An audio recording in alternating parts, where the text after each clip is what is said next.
Hey there, Chris Rosselli here. Thanks a lot for stopping by my blog and checking out my free video series called Helpful, Practical, and Easy to Implement Strategies for Maintaining a Healthy Back. I'm here today with video number 4 of this 7-part series, and I'm going to be talking about something that is incredibly important when it comes to long-term maintenance of back and spine health. And it's something that most people kind of already know is good for them, especially good for them in this regard. But a lot of people kind of have some misconceptions about it, and some people just aren't doing it at all. So if you are applying this strategy, hopefully this gives you a little more encouragement to be a little more consistent and intentional with it. And if you're not applying this, then hopefully this may give you the motivation to start to do it. So what am I talking about? I'm talking about exercise. Okay, and exercise, as we all know, is very good for us. Unless you've been living under a rock for the last 40 years, you've heard from all kinds of experts that exercise is absolutely essential for maintenance of health, whether that be mental health, heart health, muscle health, bone health, all these different parts of our body staying healthy. And I want to actually talk about how this applies to back health, because that's the subject of this video series. And what I want to kind of address right off the bat, though, is this kind of misconception that I've heard from a number of people over the years, which is kind of like a belief that they have, which is that their sports or their chores or their yard work or their gardening or other types of physical activity that they do for other reasons other than the improvement of their physical health are their form of exercise. And I want to kind of debunk that myth because, number one, if you're doing a physical activity for a reason other than the improvement of your physical health, then you're probably going to end up doing some things that may not be the best thing for your physical health. Case in point, let's look at a golf swing, for instance. If you're going through a golf swing and you're, doing this physical activity and thinking that that's your form of exercise, you may really have a rude awakening at some point when you realize that that's the very thing that's breaking you down because you didn't prepare your body with the right kind of exercise that would have gotten you stronger and more stable and more flexible to be able to do that effectively. Same thing goes with tennis, same thing goes with yard work, with gardening, with like things that require a lot of bending and stuff like that. So my working definition of exercise is any activity that's done for the improvement of your physical health. And that's a really important thing to keep in mind. Now the second piece of that whole myth is that a lot of times you do those activities on a schedule that isn't also very conducive to your physical health. And I spoke about that a little bit in video number 2 when I talked about the importance of proper rest and recovery time. So I don't need to go over that again, but if you haven't seen that, go ahead and check that video out and that'll give you some more insight into that component. But what I want to talk about today are the benefits of exercise as they relate to back and spine health.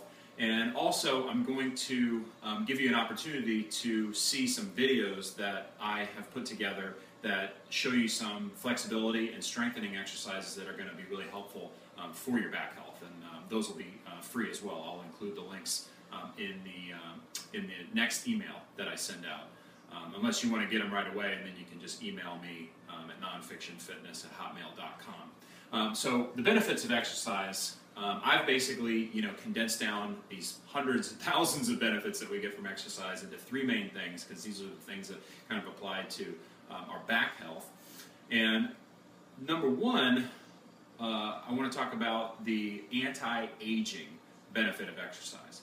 Okay, so the anti-aging benefit of exercise may or may not be something that you're fully aware of, but exercise truly is a fountain of youth. I mean, that's bottom line what it is. Because of this very fact, and I'm going to explain a concept to you that you may have kind of heard a little about before, or this may be new to you, but I'm going to explain it in a way that you should probably get it. So you have this thing called the cellular balance of your body, okay? And the cellular balance is basically a comparison of how many cells you lose versus how many cells you gain in a given time period. Okay, now here's a key thing to understand. Every cell in your body will eventually die, okay? And it's not going to die necessarily at the point of your ultimate death. it's going to die at some point during your life. Okay, your skin cells, your hair cells, your bone cells, your muscle cells, your organ cells, your blood cells, all these cells have a certain lifespan to them. And some of those cells have a very short lifespan. Some are just a few days. Some have a very long lifespan, maybe years. But nevertheless, every cell in your body is at one point or another going to die while you're still alive. And hopefully, it'll get replaced by a new cell. Okay, and that's the process that's going on all the time. Now, as we age, that cellular balance starts to skew.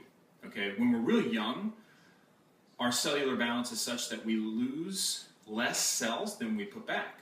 Okay, that's how we grow, get bigger, develop, mature, and all that stuff.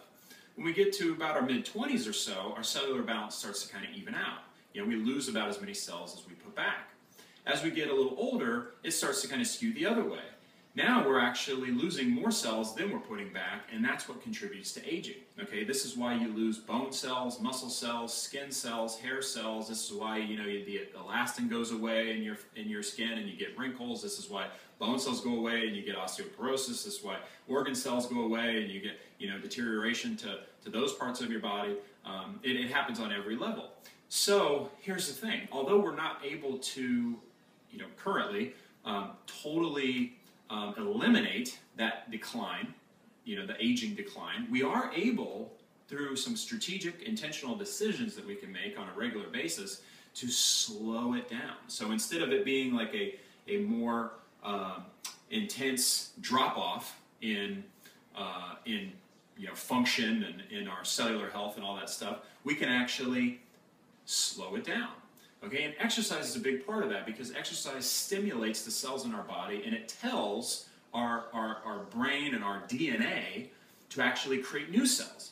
Because anytime you stimulate a cell, you're telling your body that you need it. And anytime you tell your body you need a cell, it's going to be more likely to reproduce that cell after the current cell dies.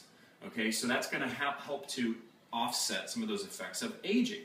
Okay, and that's really, really important, because if your bones, muscles, ligaments, discs, nerves, all that stuff is just, you know, dying off slowly but surely, you're going to have some issues. You're going to have less stability to your body. You're going to have less strength. You're going to have less resistance to injury. You're going to have more of a likelihood of developing a medical condition that may very well be extremely painful. So you want to really take the steps necessary to not have that happen. Okay, and exercise is a huge piece of that. There's other things that will influence that too. You know, your diet, your sleep, your water intake, things like that. But if you do all those things but you don't exercise, you're not going to get anywhere near the benefits that you're going to get if you just exercised, and even if those things weren't perfect. Okay, so it's a really, really important piece. The second thing that I want to talk about is flexibility. Okay, flexibility is a big, important piece of back health, because that's what allows us to stay mobile. Okay, the more mobile we are, the more surface area we can move over to distribute stress on our body, which will then take some stress off of some of the tissues that might get broken down otherwise. So I made this analogy with a client in here just yesterday. You know, imagine you're driving down the road, you put on your brakes, and you have to stop within 10 feet of where you were when you put on the brakes. Is there going to be more stress on the brakes than if you had 100 feet to stop? Or is there going to be less? Right? There's going to be more, right? Because you had to stop the same car over a shorter distance, okay, versus the same car going the same speed, assuming, over a greater distance. So you had actually like a more gradual slowdown, okay? Now, how does that relate to our body? Well, if we have less range of motion because we've lost flexibility, we have less room, basically, to absorb stress on our body. So that's a big, important piece. So if you're losing flexibility, then you really need to take some steps to begin to increase that. And a lot of that's going to be due with exercise, and some of that may involve actually going through a process like the muscle activation techniques process, which I do, which increases people's flexibility and their strength in under 60 minutes without any stretching or lifting weights at all. So it's pretty cool. Now, I want to talk about the third piece to this whole exercise strategy, which is the improvement of your strength. Okay, now strength is hugely important. Strength basically is more or less just a resistance to force.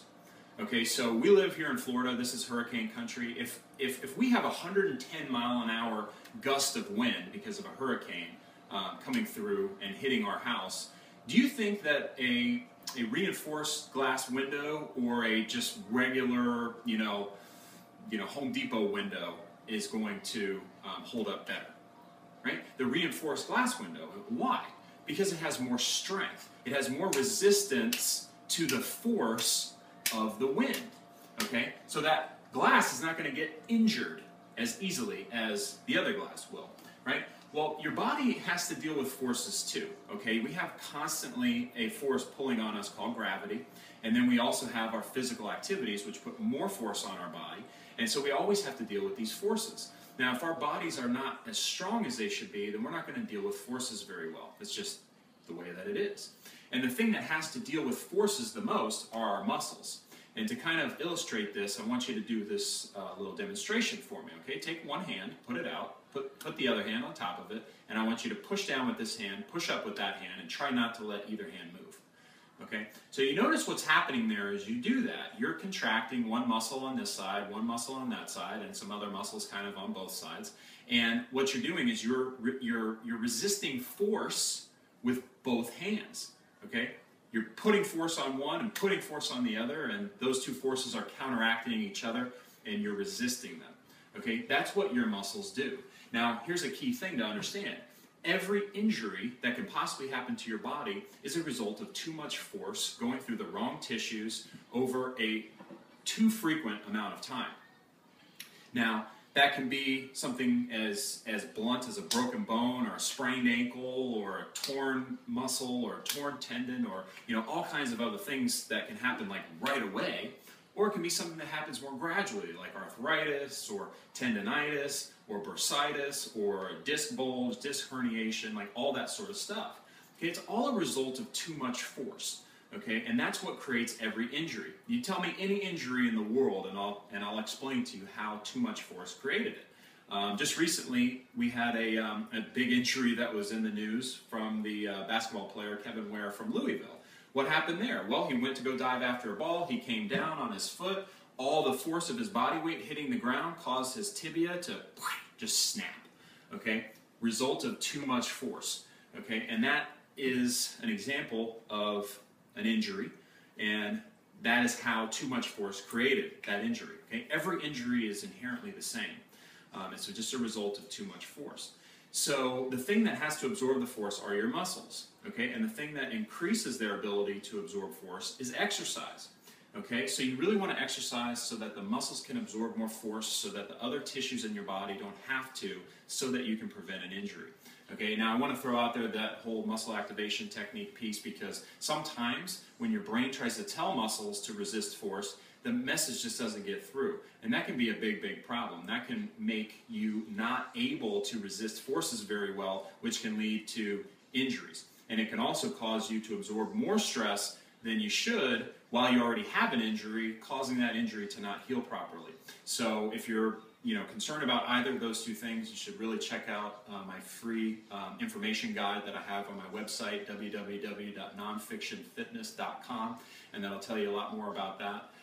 Or send me an email, nonfictionfitness@hotmail.com, and I'll be happy to send you out some info. But hopefully this was really helpful for you. I'm going to send you some exercises that are going to be for your spinal muscles, and those will help you to develop more strength, develop more flexibility, and also offset that aging process, because nobody wants to age faster, right? Okay, so hopefully that's helpful for you. Send this to a friend if you think that it'll help them too, and give me any comments that you have on this video. And be sure to check out the other 3 videos also if you haven't seen those. And keep a lookout for the next email. I'll have some exercises to share with you. And until then, exercise, be strong, be flexible, age slow, feel good, and be happy. God bless.